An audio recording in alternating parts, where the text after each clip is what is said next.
Ark's newest map, Extinction, will be releasing soon in Ark Survival Ascended, nearly 6 years after it was first released in Ark Survival Evolved. Here are 10 things that I think you should know about if you didn't play Ark Survival Evolved, or simply things that you may have forgotten about Extinction. First, there are 5 creatures that don't yet exist in ASA that existed in ASE's Extinction. The Managarmr, Snow Owl, Gasbags, and Velonosaur are all knockout tames. The Mana and Snow Owl can be found in the Snow biome, the Gasbags can be found in the Wasteland, and the Velonosaur is found in the Desert biome.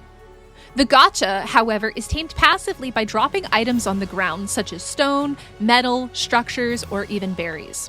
One of the most important things to know about the Gotcha is that it is one of the most useful creatures in Ark Survival, and that's because it can produce almost any harvestable item in the game. Second, robotic creatures, such as Enforcers, Scouts, and Guardians. Enforcers and Scouts are robotics you can actually collect in the game. To obtain them, you have to destroy the wild ones that spawn in the city, also known as Sanctuary. They may drop a blueprint for the Enforcer or Scout.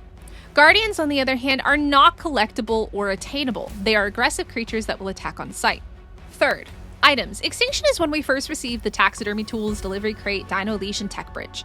While we don't know yet if they will return in ASA for all lower level items, well, of course, the tech bridge is a tech tier item. Fourth, Meks.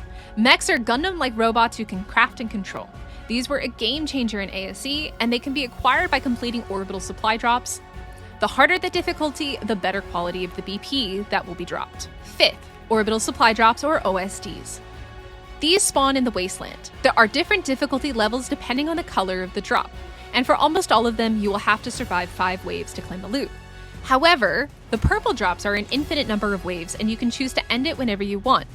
The higher the drop tier, or the longer you last against the purple, the better the loot. 6. Element Veins. Extinction introduced one of the best ways to acquire element in Ark. Element veins spawn in the Wasteland and are similar to the orbital supply drops. You must defend the veins from 5 waves of wild, corrupted creatures. When you finish, you'll be able to harvest the veins for element, dust, and shards. I strongly encourage you to tame yourself up a mantis in the desert biome and use that in order to harvest all of your element.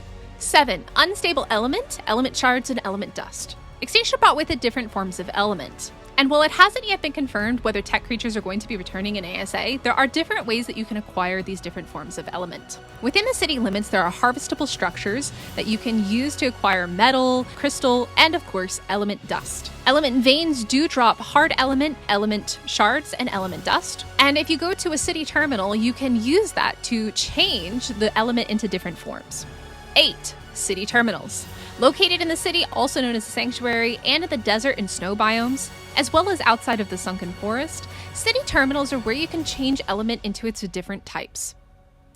You can also use it as a transfer point to change servers, and you can use it to craft things like Scouts and Enforcers. 9. Drops. Drops, as you know them, do not spawn on Extinction. Orbital supply drops, cave drops, and bosses are going to be your only way of obtaining loot on Extinction. 10. Titans. There are 3 world titans, the forest, desert, and ice. Defeating them is like a minigame, in that you have to focus on the corruption that is taking over their bodies. You can claim them or kill them. The ultimate boss is the King Titan, and you'll need to take on this massive monster in order to defeat Extinction. Well, there you have it. Those are the 10 things that I think that you should know in order to prepare for Extinction. If you did find this video useful, please make sure you hit that like button. It means a lot to me. And of course, subscribe if you're new here.